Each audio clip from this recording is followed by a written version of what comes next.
So I didn't know that that's all, that I thought that's all there was to culture. That's how stupid I was. But the things that I learned about culture, my mother taught me. She used to do all the things like prepare the food for winter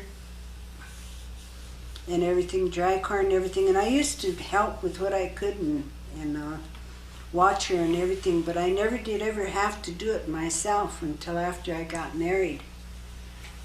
And as I said, I was married to a white man, and I think that he taught me more about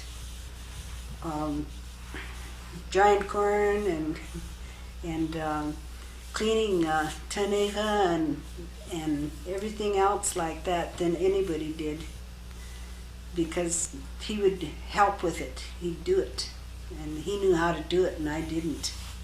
So I did learn a lot of things, but I didn't know they were just culture. I mean, that they were cultural stuff.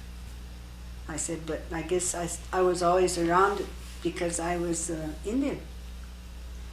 And both my mom and my grandma would do things that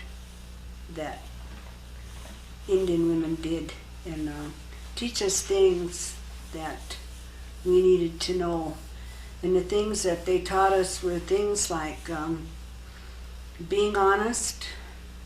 I've always prided myself on being honest, and I've always tried to be perfectly honest. Respect. We had a lot of respect for our parents and grandma. And I guess that we had a lot of humility. You kind of had to have, because you always had to share, and you always took care of your family. That was one thing that you did. You took care of your family. I have never had anyone that I had to tell to leave my house, leave my home or anything, or turn anybody away. And I've always fed them, tried to treat them good, and like that. And I made sure that I never did ever do anything like that to my family or people that come to my house. And they taught me those basic values like loyalty, all the things that we need to live by. But I think that honesty and respect and humility are the greatest ones that we have to live by, and we have to live by them. We have to live by those things every day if we're a good Indian. And try to do what is right and live the right way and treat other people with respect and help somebody every day. And I think that's why I'm used to I've always been in a helping profession. And it's just like when I retired and wasn't doing those things anymore, well then, except for my family, and I've always taken care of my family, my own family. And I've got good grandchildren. They're smart, they're honest. We've tried to raise them the right way, and they are good people. Now that they're grown up, I'm proud of my grandsons. I'm proud of all my grandchildren and great-grandchildren, and proud of my children. And I think that the hardest thing there is to do is to raise it. I would not want to raise a family or anyone in this day and age, because I don't understand it. I know about drugs, I know what they are and what they do and everything because I studied, but I have never experienced like pot or any of that stuff because we didn't have to deal with that kind of stuff. And when we were growing up where there was prohibition, they couldn't have liquor on the reservation, and if somebody did go and get tie one on, well then they were sober the next day, and then they might not go and do that again for probably 6 months or a year. And so then we really didn't have to put up with that kind of stuff when we were growing up. And all of the things that people did in those days was everything was family, your family. We're family oriented. You did everything with your family, and it was just a natural thing that you did. It just come naturally because your family always participated in the things that you did and everything. And so it was easy. It was real easy because if they worked, you worked. If you wanted to do something like go to a party or something, they went too. And and so it was, as far as us growing up, good. Well, then I think that we had it all over the children nowadays because our families were there and our families took care of us. And of course, when we were in school, we were okay. Yeah, when we were in school, the matrons took care of us. That's right.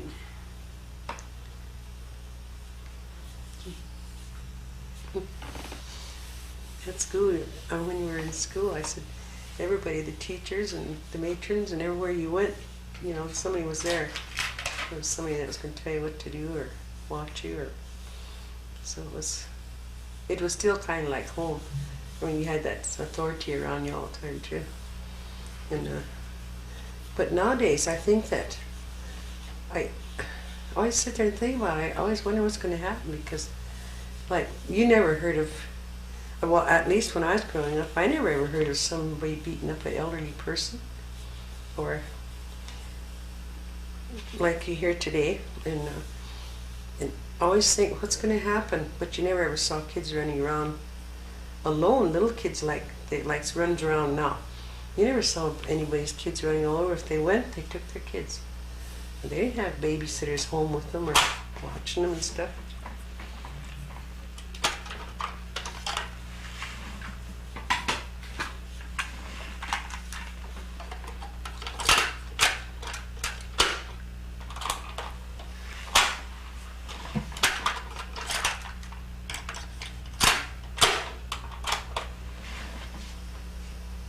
So the life here on the reservation is real different than it used to be for everything, that's right.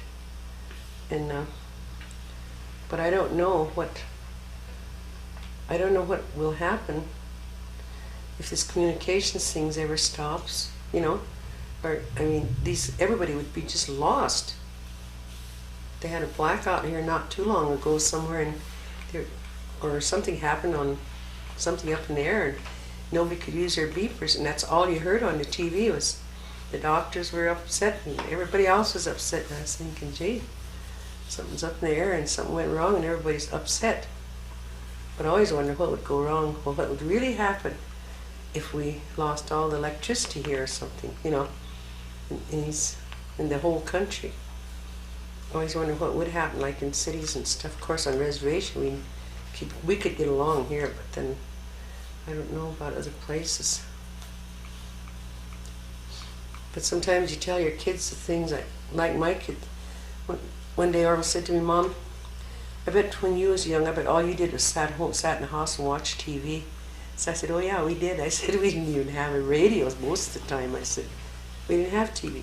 We didn't have electricity. I said, well, what did you do? So I said, you made your own things up what you wanted to do. I said, for fun. Because he was always saying, gee, it's so boring around here. There's nothing to do. And to me, with all this stuff they have, there's lots to do.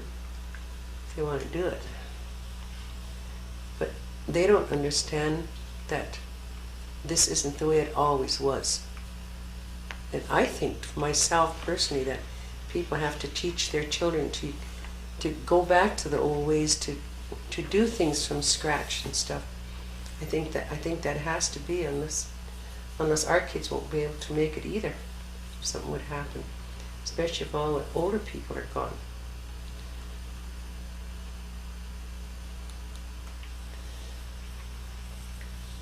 Can you share what it was like in the when you were young at Christmas time? Well, when I was real little and I lived out in the country with my grandmother, she used to make me dolls, and that I used to think that was pretty neat till I got in town one day and there was a lady, her name was Mrs. Grimm, and she made me a doll out of cloth. And it was real huge, and I don't think I'll ever forget that doll. It was the first doll I ever had that my grandmother didn't make.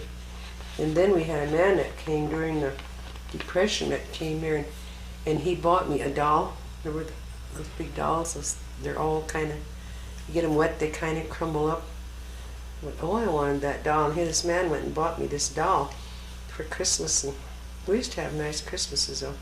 We always got things, at least got a present and got candy and stuff.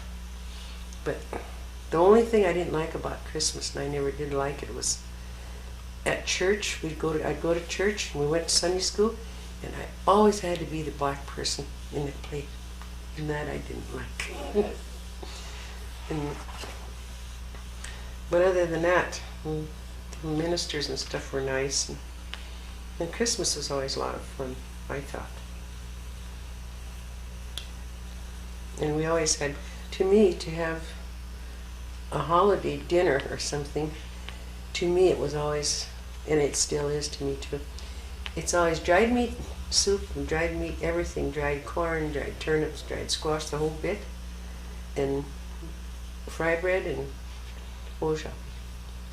If you have that, and you can have everything else, turkey, anything else, but if you have that, to me, that's a holiday.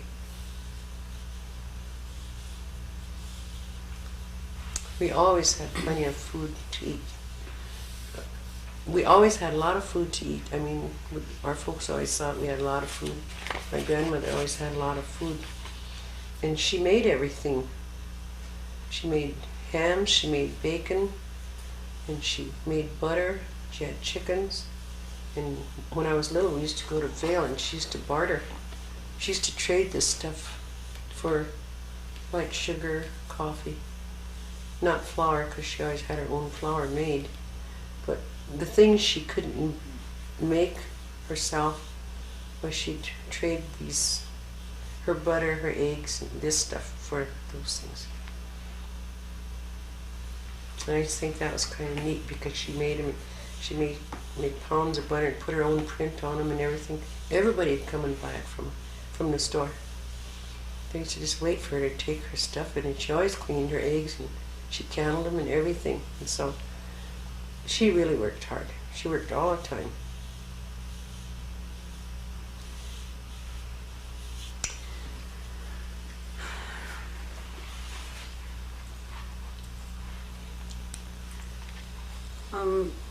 When Ione was telling you about her doll, her first bought doll that she had gotten from that man that worked for my dad, I remember him. He was from Oklahoma, and his name was Dave McVeigh. And my dad used to haul wood when we lived in Sturgis. He did everything, because he kept a team in town all the time. And he used to dig the basements for people's houses in Sturgis. And he used to haul wood from up in Vanocker Canyon. And he got a sawing mill, or whatever you call it. Saw rig. And he would haul that wood, and he'd cut it up, and he'd sell that wood. And he made good money. Even though it seemed like he worked all the time. And but we always had what we needed. We always had food and like that kind of stuff. But I remember that Christmas very well, and when that Ione's talking about, and we went to the Presbyterian church up in Sturgis, and it's where the Presbyterian church is now, but they have a new one there now. And I remember we went there for Christmas Eve, and that was where we got our presents and stuff. And this man that worked for Dad, excuse me, he went around and he collected money from all the people that Dad had sold wood to, and if they couldn't pay it, well, he'd just charge it. He'd let them charge it. And this guy worked for him, so he knew where a lot of these people lived and everything. And then when he went around and got money with him, that was what he bought Christmas presents for us with. And I know my dad couldn't do anything about it because it was already done, but he was sure worried about how we was going to eat. Always remember that, because boy, we got some good presents, you know. Anything you wanted, he was going to get you. And that was Ione's first bought doll. I got one too. I remember that so well. But talking about our families and culture, I could tell you a good story on Jim, but he'd probably really be mad at me. When I used to go to, on my work, I had to go to workshops, and I worked for Indian Health Service and learn. And I went to a workshop in Denver, and that was when they first got the 638 law. And so then Betty Claimer and I were project officers for 638. And that was one of the places we took training. And here, when I was gone, my husband went to town, and Jimmy wasn't so big, and because he had already gone to school up in Bismarck at United Tribes and learned a lot of things about culture up there, and boy, he really liked it. And so then he built a sweat lodge out in the country, and out by where my garden was. And he built the sweat lodge, and they had all these kids, you know. Of course, Jimmy was, I'd say Jimmy must have been about 12, or maybe Billy older. But anyhow, they were going to show my grandkids how to have the sweat and what to do. So they built the sweat lodge like they had shown them up in United Tribes. And but it was small, and they all squeezed into this sweat lodge. And they had a fire in there and everything. And then so my husband happened to come home then, and it was in the summer and it was dry. So he made him take it down, put the fire out and everything. And so when I came home, they were telling me about this. And so then I said, well, what did you do? And they said, we prayed. And I said, oh, did you? I said, what did you pray about? And they said, well, Jimmy did most of the praying. And so I said, what was Jimmy praying for? And he said, he was praying for better commodities so the people on the reservation would have enough to eat. And I really laughed, because I guess that was what he did pray for. And he was teaching them that they were supposed to pray for things for other people, not themselves, you know. And then Grandpa came home, they said. But they learned a lot when they went to United Tribes, and that's where they learned all about sun dancing. They learned about sweats. They learned about all the ceremonies that we do and everything. And really, it was Carol's family, and then of course Carol did those things too. And it was her family that kind of got the rest of us started in that, which was really good, because when we were growing up, we didn't do any of that stuff because they wouldn't let us, you know. And so it was good, and now I'm real proud of my family and proud of my grandsons, and glad that they can do the things that they do. Like Jim is the director of the cultural center, and I know he's learned, he's been able to do a lot of things there with people. And of course Bill, he's in building houses for the people on the reservation that can't get houses some other way. So they're doing real good, doing good things for the reservation, and I'm really proud of that and proud of them. I think that's about all I can think of right now to tell you. And maybe if that is enough, we can finish it up when you come back. Ione, are you through? Pardon? Do you want to say anything? We can, when I come back from Bismarck, we can get into these questions maybe. But did you want to say any closing words? On there? Uh-huh. Well, just about, I think Dorothy and I have covered about everything when we were growing up, and about our lives, and the fun things we did and the things that weren't so fun. And I still think that people have to help their children, talk to their children, and no matter what my kids do, I don't care what they do, I still go with them. I mean, I would never ever not go for my kids. And I think all parents have to do those things and talk to their kids and stuff. And I think, to me, the thing that they really need to have is respect for themselves, respect for other people, other people's things. And if they love themselves, well then, and if we can teach them, if the parents teach the kids love themselves and carry their own consequences, their actions, I think that's what life's about. But I think you have to have respect for everything and everybody. I don't know what year it was, but when I first got electricity in the plant, nobody had electricity. We didn't have running water or anything down there. And the first year I got electricity, I had Josie O'Neill was the lady that was going to Gettysburg, so I had her get me, every time she went, I had her get me more Christmas decorations, because I was going to have Christmas for all the kids. And the year before, I'd used regular candles, and I'd caught my tree on fire. So I thought, well, that couldn't work. So this year I got bubble lights, and they were candles. And gee, they were pretty.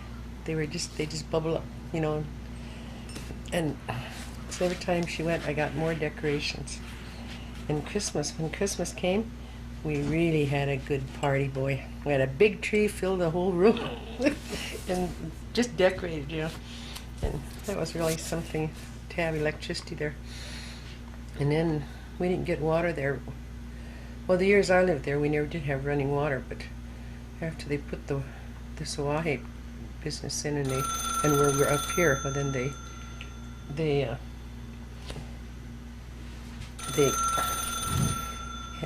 they have running water now in the plant. But it was really interesting how the things worked out for getting electricity. It was it was really something to have. You'll have to call another time. It was really something because the first thing I got was an electric washing machine, and I got sick, but so my then husband and my daughter was washing the clothes, and when they got done, I said, "Well, get up, hang them out," because I didn't have a dryer. So I got up and hung them out, but that was my first experience with having electricity here on the reservation. But it was really nice, and I still have the iron that I got. I had it in Gettysburg. I'd gotten it over there when I worked there, And it was a baby iron, and it's really heavy. I think if I hit somebody in the head with it, probably do them in because it's too heavy, you know. But you can take that iron and it'll just press anything, it's so heavy. And it still works. It's just real antiquish, but it'll still work. And I still have it too. And but then it's really something how electricity changes a person's life. You get so you depend on it so much. And I think that's it's kind of bad to depend on electricity, because if we ever had to go without it, I think there's going to be a lot of people hurting by not knowing how to do other things without it. So in a way it's real good, and in a way it's not. I mean, I guess what I'm saying is we should teach our kids how to do without things like this, these electrical things and stuff too. So if something comes up, they can get along. 'Cause I know everybody that's my age could get along. They wouldn't know how, but the younger kids, I don't know about them. And but now they have water in the plant, and they have running water, and they have electricity. It's kind of uptown now. Not too many people right now, but someday I'll bet you there'll be a real good town there again. And that's about what I know about that. We used to get all of our water just out of a railroad dam that we washed and scrubbed and everything with. And then the train, we had a train that ran through the plant, and they used to haul water in to drink. And so everybody had a barrel, a stone boat they pulled, and you had to hire somebody to get your water. It was $1 a barrel to have them get it from the railroad to your house. And but everybody had a lot of barrels and stuff for drinking water. It was nice that they brought the water in, because they didn't charge us to haul the water in. All you had to do was get it to your house, and just came in great big tanks. And it seemed like the railroad, I always thought that when, like nowadays, they don't have any mass transportation that I can see that would benefit the people of this nation, because they got rid of all the trains. And there's hardly, I always thought that the trains, even though them days they just run with coal, and there's a lot of coal in this country, so I always thought they should keep their mass transportation, and they should keep their coal as a backup. You know, they could always move people, and they could always move things across this country. It wouldn't charge them that. I mean, it cost them that much. But now it's a little different. I've never been on the fast trains they have. They have across the country, but I don't know. Well, they couldn't have them out here like that. But that little train that used to run here, it ran from Mobridge to Faith and turned around and went back. So it came up one day and went back the next day. And so whenever you needed anything from Mobridge or any place else, well, you sent for it and ordered it, and then it came. It might be kind of late coming, but you'd get it. And that was good. I mean, a lot of people didn't have no cars or anything. And it was hard to get things unless you had a truck or something to go after it with. And it was hard for people to get things home. And I think as we get more things and more electrical things and more easier to get things and stuff, we don't appreciate them like we used to appreciate things. We kind of just take it for granted. Well, it's there and we can get it, you know. And I think that's kind of a bad attitude too, because if we ever got to the place where we don't have it and they have to go back to something that they can't do, it's going to really be hard on people. So I see that difference in when we were growing up, the things everybody had to do to get along and make it. And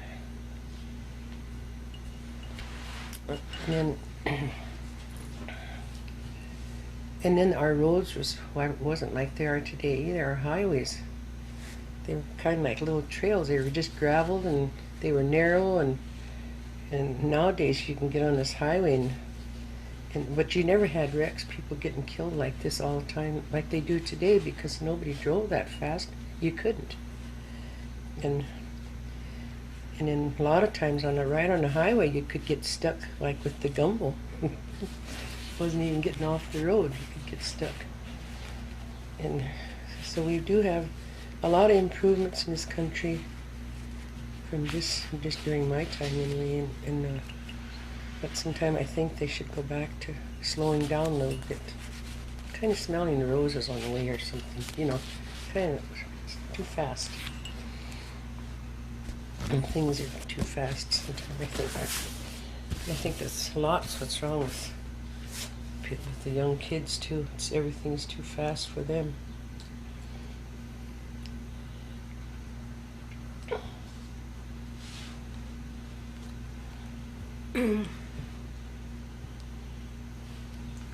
I think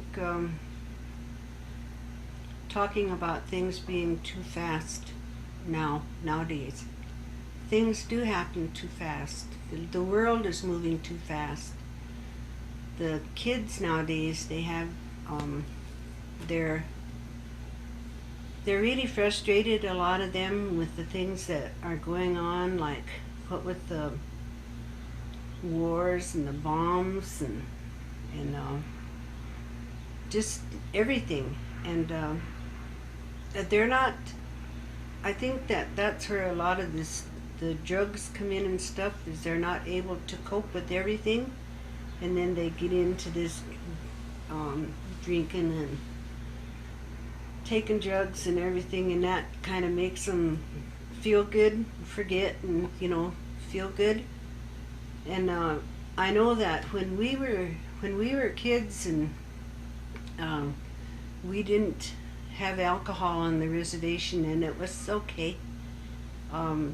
People would go and drink, go to dances and drink, and they would maybe go to a dance or drink, like say once every 6 months or something like that, and then that was the end of it, because they had to work hard in order to survive, and they took care of their families. They worked to take care of their families, and everyone worked. They knew they had to do it. And I can remember that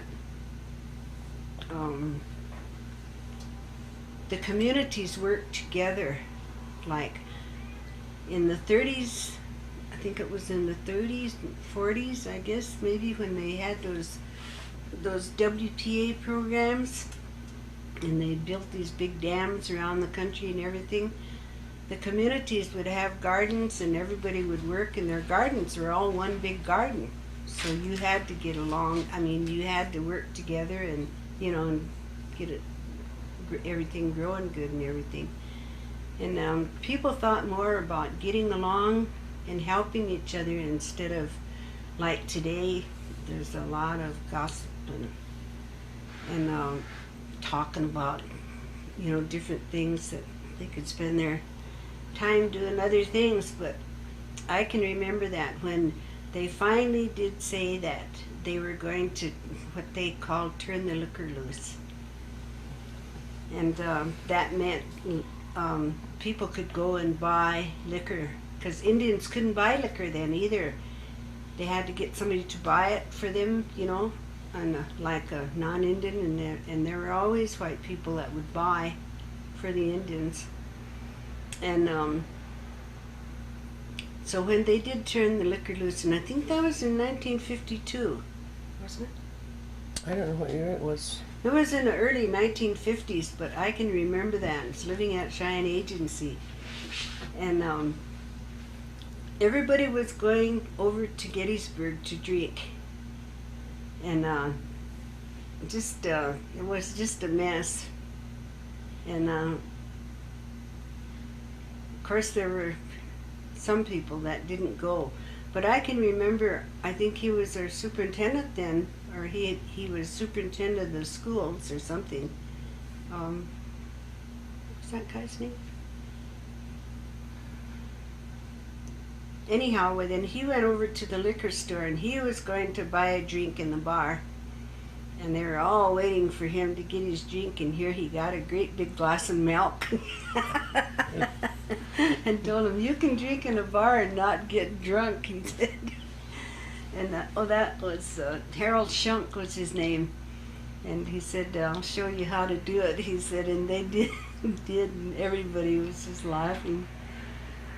But then after that, then it seemed like that's when the problems really started on the reservation that were bad. Then, because things were happening to people. That's when things like all the bad things happened. People started having wrecks and and things like that. I know we had one brother that was that wrecked out by the VE ranch and got killed, and then he had 4 boys, and then they were raised without a father, then without their father. But I think that then bad things started happening to the families on the reservation, just about all the families on the reservation. And I know I was real young when I got married. I graduated in 1941, and I got married in July of 1941.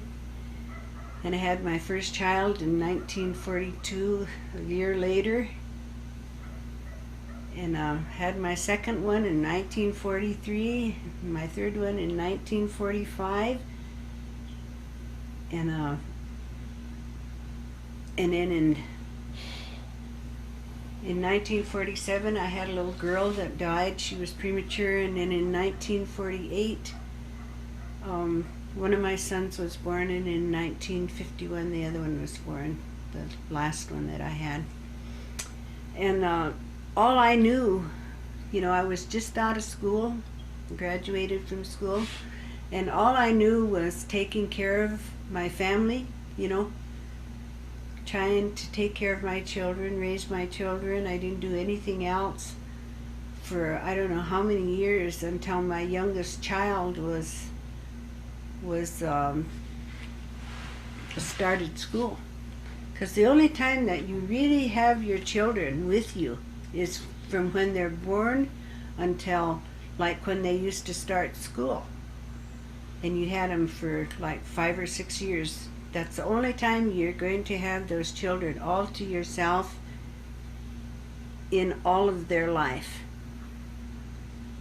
In your life, you'll have your children to yourself. From then they start going to school and moving away from you. And nowadays it's that happens earlier because they go to Head Start and like that. So you don't have them all to yourself all the time.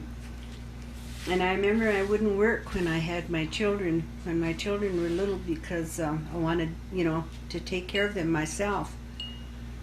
And so I did that until we moved up. We were going to move up to Eagle Butte when they were going to flood the old agency by building that Oahe Lake. And I worked part-time because we lived at the pump house, and I used to get they had electric pumps, and I'd pump water for the town, the old Cheyenne agency. Had to keep the tank full and everything. I did that, and I did cleaning. This was my first job with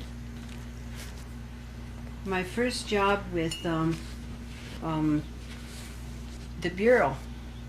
I worked for maintenance, and my title was a charwoman. I cleaned the office.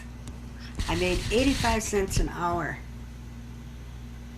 And then in 1959, when we were going to move up here, then Mr. Nessett said, he said, "I'd like to have you go to work full time, Dorothy." He said, because Todd, that was my youngest one, was in school, and you could work now, he said. So then I did go to work then full time. We moved up here, and I went to work in the dormitories. And I worked with a lot of children. We had like 60 kids in each unit up here, and so I always worked with at least 60 children, never less. And then I did that. And then I had a break in service, and I went to work as the property clerk for the tribe, and I worked for them for a year or a little more. And that was when we bought the telephone company. We had a telephone company, but we bought the telephone company from Harding. And Henry Harding. And that was what's his name? Henry Harding. Henry Harding. And we gave $100,000 for it, and I remember that very well because I was property clerk and my sister was acting treasurer, and she wrote the check for them. I wrote the check for $75,000. So That bought the telephone company, and so we had almost paid for it, you know, and now it's worth really a lot of money. There's been so many improvements and everything with our free telephone service and for the elderly and everything that we get. I mean, it's just really a good thing. It's something good that happened to the reservation, and it's still here. Frank Duchesneau was the chairman then when we bought it. But it was a good thing for the reservation, and it's so much better now with the telephone company. That's one of the things that have really helped a lot of our people, like get to the hospital, call the hospital when they needed help or needed an ambulance or something. It's saved a lot of lives, and the telephone company is good for the reservation. Of course, being raised at LaPont, when I wasn't in boarding school, then you learn to appreciate things like that, because we had electricity and water at the agency, but when I was growing up in school, when I went to school there, but when we got home, we didn't, you know, at LaPont. So now that they have electricity and water all over the reservation, and telephone service, and the roads are much better and everything, you can really appreciate those things, because especially if you've had to live without them. I raised my kids mostly down at the old Cheyenne agency, and then we moved out in the country. We went on the rehab program. My husband had to quit working for the government because he got real sick from gas and oil, and we went out in the country and lived. And when we went out there, I can remember my daughter, my oldest daughter, she was just really disgusted. She told her dad, she said, "My mother's not going back to chopping wood and carrying water for anybody. I'll have you know that, Dad." She said, "You're just going to have things different for my mother," she said. So he did. Got electricity in as soon as we got out there. He bought a 3,000-gallon water tank from Rapid City, and they hauled it out. He got it hauled out here, and they dug that hole by hand. I remember that. The family did. Everybody worked on that. Their big old hole. And we did get a pump on it, and we did have water. We never did really have a regular bathroom out there. But it was nice. In fact, it was so nice I still live out there, but we got water now and a bathroom. So that's kind of where we are. But what I started to talk about was the alcohol thing. When Wayne Duchesneau was in there as chairman, they made a proclamation that there was going to be, is that what you call it? That this was going to be a dry reservation by the year 2000, And you know, we're 1998 now, and I know that it's just kind of, that kind of a feeling has gone by the wayside. It looks like it has. But one of the things that I also see is that there are a lot of people that drink, that went through that era where they drank and, you know, stuff, that have sobered up, and they're, you know, the families are doing good. And I see that as a kind of maybe it will be alcohol-free reservation for some people, because they've quit drinking. And I know families, whole families that have quit drinking, and they take care of their kids and everything. But they said that we could never have an alcohol-free reservation because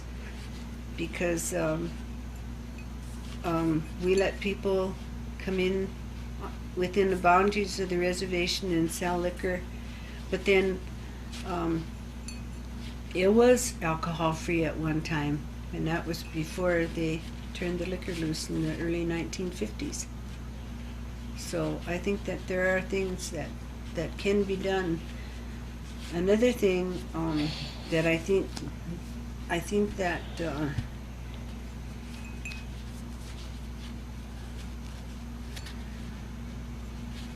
that the children are getting educated, and they have to know what is happening to them with their lives and everything.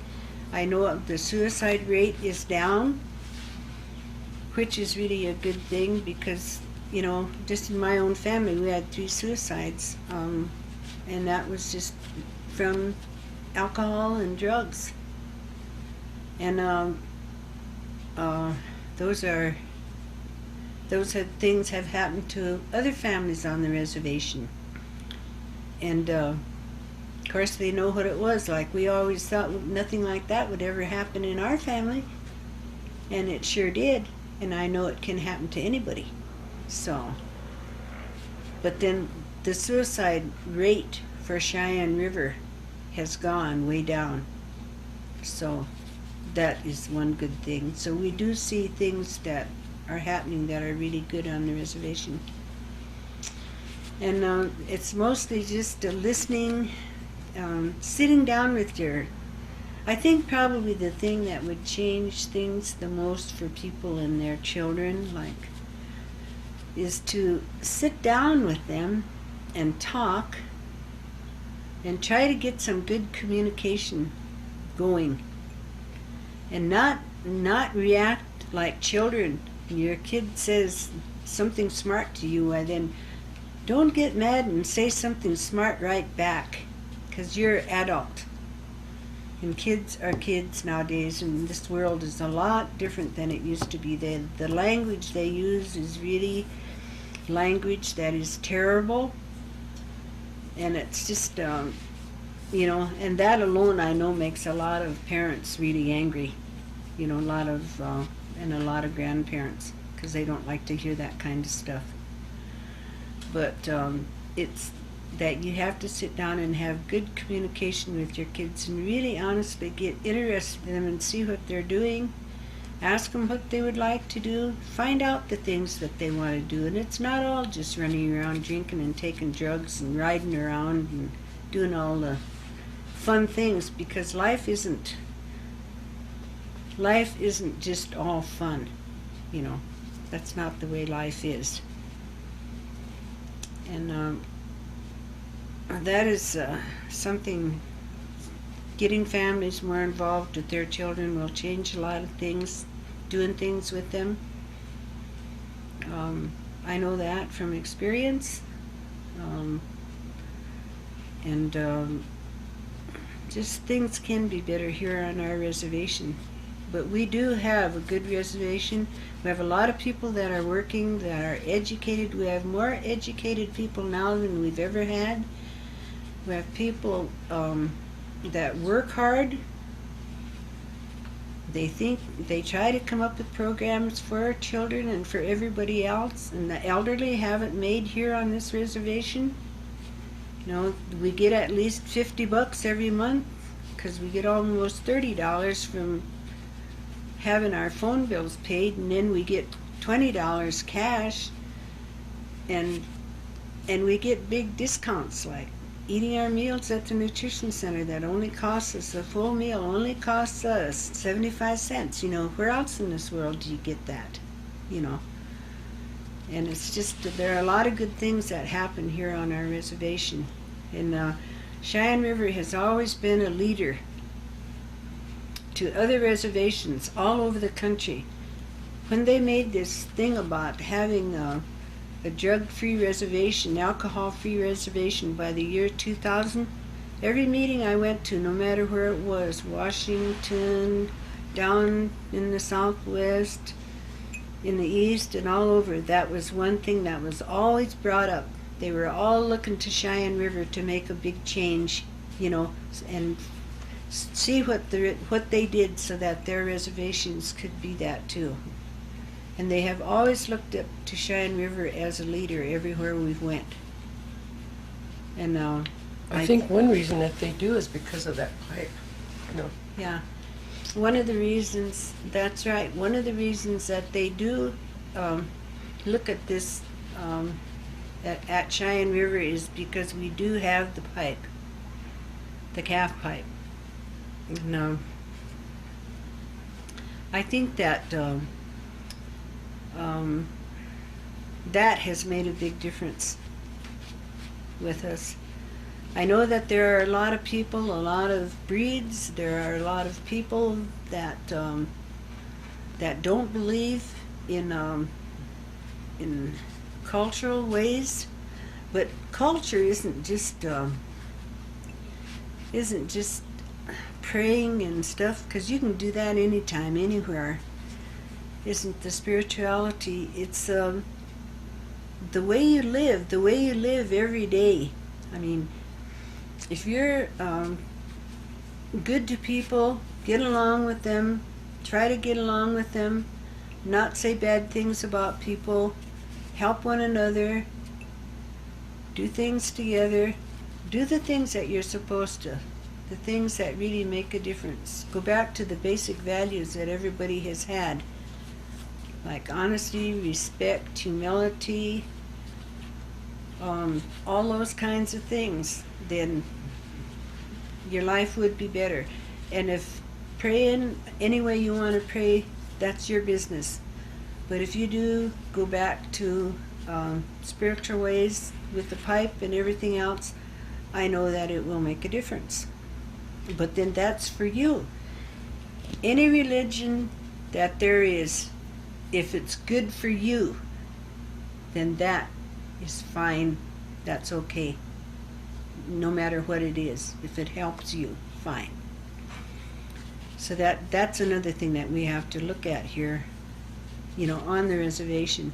And we have a lot of good things here. So that's kind of the way I feel about things, and you know, the kind of things I'd like to see happen. And I think that's about most what I have to say. I know we started the Nacha Council now. Hopefully we will be working with the courts, coming up with some good ideas for the judges, and try to kind of get things changed around here. And I'm sure it's that will be a good thing. That will help. The people won't be so angry when they hit the jail and stuff, and they'll look at things and own some of their actions and really look at them, take a look at them. I think that will be able to help them that way. Would you tell what that is and tell what the background is, because people don't know? The Nacha Council is a council of elders that's going to work with the judges and the prosecutors. We're going to give some advice to them because they're stumped about a lot of these cases that they get in the courts. and they really don't know what to do to really help the people. And there are a lot of people, there will be people all over the reservation that will help with that kind of stuff. There will be people that they can go and talk to if they think they're getting into trouble and stuff. And, you know, that are really concerned about their own actions and everything. And I think that we can give them some good advice, kind of old-fashioned advice, like the way the Indians used to take care of their problems long ago. Like they never used to hit their children or anything like that. They had real good ways. They had a lot of good ways. And this is kind of what we're looking at. And, I know we won't take care of all problems, but I know we can help with some of them. So that's kind of about the way things are now.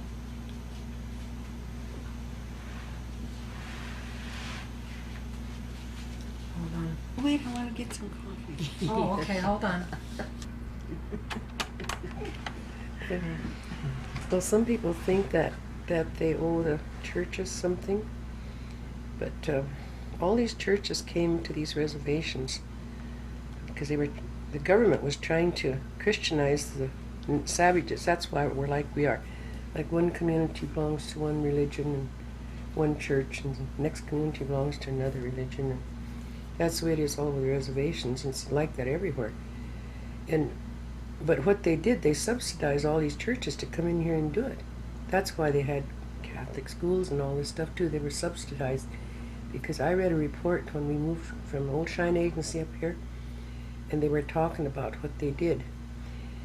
And I work at the Episcopal Church. I mean, I'm their treasurer for this St. John's. And so we didn't have any money. We were really low on funds, and there's a lot of people that weren't working, and a lot of people wouldn't come to church. And sometimes we'd get a lot of people come to church, but there still was no money because they didn't have it. So we had a bishop's committee meeting. So I said, I'd like to find out. Well, this priest was talking about what could we do to get money. And so I said, well, I'd like to ask the government to subsidize us. We're an Episcopal church, and we don't have the money, and the people don't have the money. So could they subsidize us to keep us going? No. They're the ones who brought in these religions, so let them subsidize us. I said, well, we can't do that. Ask the government to subsidize us. Oh. But that's one reason that people have different religions around here. But I believe myself that any religion that's good, even if it's good for one person, to me, it has to be respected. Just one person can do it, but it helps them. So however you believe, and we all know there's something, a higher power. We know that. Everybody knows that. Because of the seasons and the way things go and how things grow and how they die and how people are born and they die and they live their circle and then they go and they come in, go in and out the same way with nothing. And so everybody knows that there has to be something. So however you perceive your maker to be, everybody, that's the way I look at it. That's for them. That's fine with me. But I was baptized Episcopalian, and I guess I'll always belong to that church, but still I go to everything else too. I think I've been to every kind of religion there is, just to see, you know. And I think that everybody has their own beliefs, what they believe, and I believe that I believe myself. I was baptized there, so stay there. I just won't change churches. But I think a lot of times that religion, I never thought religion was just about money, you know. But here lately I've been thinking that's what religion's all about, is just about money. I always thought that church was for sinners. And so I go to church. And I said, but here lately it seems like all church is about is money. I think anybody can go any place, not only to church, but they can go any place and offer whatever they do, whatever they do good, is to go and help somebody. And to me, that's just as good as money. It's just the same thing as money. And that's what I believe in the church, that people that don't have money can come there and do the very same things at the church that they would do just to help anybody else. And so to me, that's just as good as them giving us money. That's the way I look at religion. I know you need money to operate and all that. But like we have that soup kitchen at our church right now, and that's our outreach program. And there's 3 churches that came in. They call it an alliance, ministerial alliance. And there's a Catholic church, a Baptist church, and Episcopal church that's doing it right now. And so and then they have it at our church, the Episcopal church. And there's a lot of volunteers, that young people that have came in there, and they come in and they help clean and stuff. So to me that means a lot, because it's got to be clean, everything's got to be cleaned up when you get done. And then as our outreach stuff, beside using our buildings, tables and chairs and everything else, our dishes, we give them $50 a month for food. And then these other churches, they do too. So really what we're operating on up there, and it's free to anybody. Anybody can go there and have soup. At Mondays, Wednesdays, and Fridays they have it. And then there's different people and it's mostly men that come in. There's different people that come in and help and cook and stuff, and there's all these ladies, even ones that's working, come in and serve. So to me that's just as good as saying, well, we're giving our share to this church, the ones that belong there, whether they have money or not. That's the way I look at it. Because even so, if they didn't have no money at all, somebody's got to feed them. They got to have something to eat. But anybody, even if somebody's working, can go there. And they did have a free will offering thing, if anybody wants to give something, they can, or somebody has something extra and they want to donate, they let them, stuff like that. And then we had this Terry Montreal, and he goes and buys the groceries, and he's a guy that's running this food pantry business too. And the food pantry was at our church.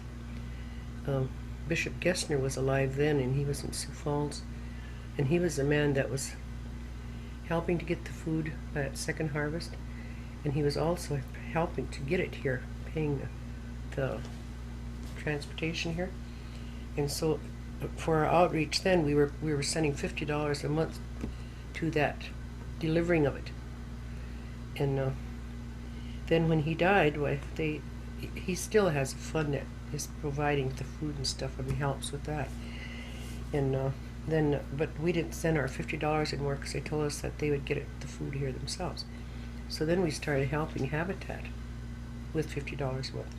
And they had the soup kitchen down at the Catholic church, but then they couldn't, down to that All Saints shelter, but they couldn't have it anymore. I don't know what the deal was, but they couldn't have it there anymore. So Father John was the one to come up and wanted to know if we could have it. If you can have it, he said, well, then we'll help with the food. So that's what they do. They also give money for this food. And if anybody else that comes to eat there wants to give something, and it's for everybody. I mean, people have come from over and go to the hospital, and then you have money or anything, they can go over there and eat, or anybody can. So they don't refuse anybody not to eat, So I think it's a good deal myself. But I think things like that count towards them not giving money because they don't have it. So if they didn't subsidize all these churches, maybe we'd all still be having our own religion, our own Indian religion and stuff. But it isn't only like that here, it's like that everywhere. Because they were trying to Christianize all the savages. So that's why it's like that. And I was really surprised when I first read some of those books that they wrote up, the reports they wrote about this reservation anyway. They had 15 men that were their first Indian police force was men on horseback, and they had 15 men that were the police. And a lot of these guys, they became sub-chiefs. They weren't really chiefs of the tribes, but they were sub-chiefs, and they were made sub-chiefs by the War Department, or the government anyway. And in this book, it was telling about how they were made chiefs. And then it's told about if you wanted to leave the reservation, then you had to get permission, like to go to Wakpala. If somebody died up there, say you wanted to go, it was your relative, gave you so many days to go, travel, get up there with your team and wagon, and then have the funeral, and then so many days to be back. And if you didn't get back, when you came back, you went to jail because you didn't honor whatever their orders were. And so that's the way, it was really rough here. I mean, so it looked like to me what was happening there was that they were trying to break that spirit, but it just never ever happened. But that's about what I have to say about the churches. I mean, it really surprised me that they were subsidized by the government for that purpose. But I see now, like now, they want us to become a parish, and there's no way we could pay a priest's salary and all that stuff. There's just been no way we could do it. And a lot of our chapels don't have, they're shut down. They don't have any services. The buildings are all going to pot. They're just wrecked up, but the people want to keep them in their districts, you know. So they've came out and they've made a report here, and they told all the ones that they were going to close and stuff. And one of them was St. Paul's at LaPlante, which really surprised me because they don't have services there. They don't have enough priests to go around anyway, you know, and do all this stuff. We haven't had priests, and we don't have lay readers because they don't get anything at all then to live on or anything, which they used to. And see, it's kind of like giving somebody candy for a long time and then taking it away and say, get your own, but still do these things. That's kind of like the way it is. And it's hard. But what they want them to do now is they want to sell the buildings. They want to sell the whole bit, the ones that's closed. Once these people get together and pay that insurance on those buildings, it is kind of a problem for the diocese, because if somebody gets hurt on the land, or if they sued them, they would have to sue the diocese. So it looks like they kind of want to get out of the land business, I guess, church business, unless they said that this church here, St. John's, is about the only one on the reservation that keeps going. And we have that one at Dupree, and it does pretty good, and we have one at Ascension down there that does pretty good. But like all the ones out in the little communities are closing up, which is not good, you know, at all. We don't have lay readers for them or anything, which we always had before. So it's a little different with our churches too. Those churches were really going full swing when we were growing up. Everything we did had something to do with the church, you know.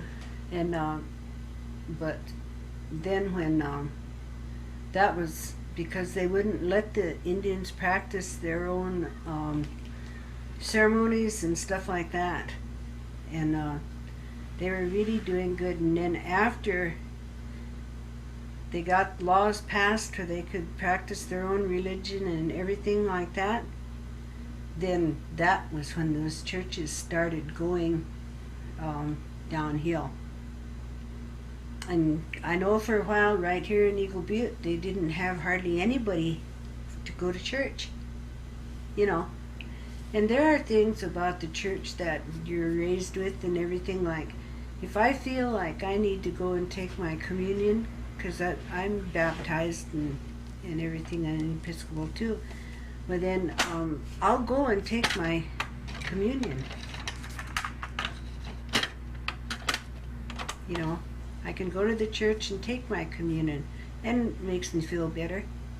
But then too, what really makes me feel good is like if we really are having real problems and we feel like we really have to go to church or to pray, we can go and pray, and we don't have to wait for Sunday. We can go and pray whenever we want to in a sweat. And whole families can go in that sweat and pray about the problems that they're having. And it works. It works. The more you pray, the more ceremonies that you do, you know, for your families and with your families and everything, it seems like they're answered more. And whatever you do in there stays there. Yeah. Whatever you do in there, It doesn't come out. it doesn't come out of there. That's, you know, your prayers, and anything you say or anything, well, then it's respected and it's kept, you know, confidential. What you do in there, well, then it's accepted. There's no, that's not what you do and like that. You go and you do what you have to do for yourself and for your family, and that's good. Because you don't have to dress up. You don't have to just make darn sure you're dressed up to go like they do to church.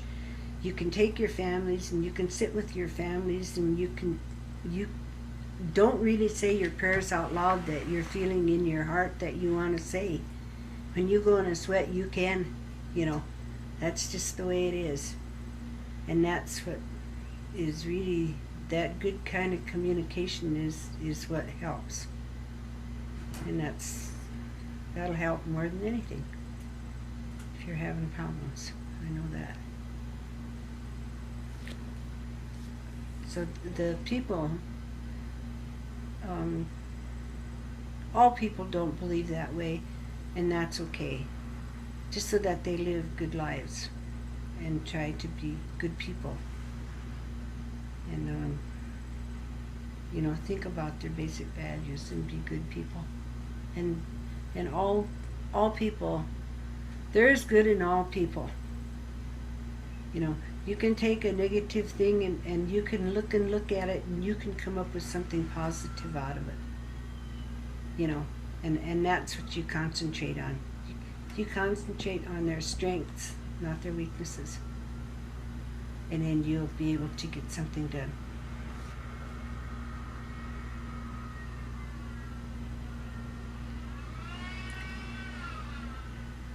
I could probably talk for another hour, but I think I've said about everything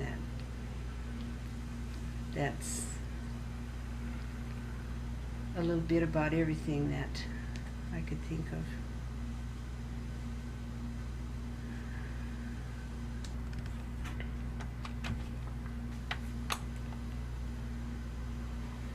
Well, before we stop here, I would like to thank you for asking us to do this.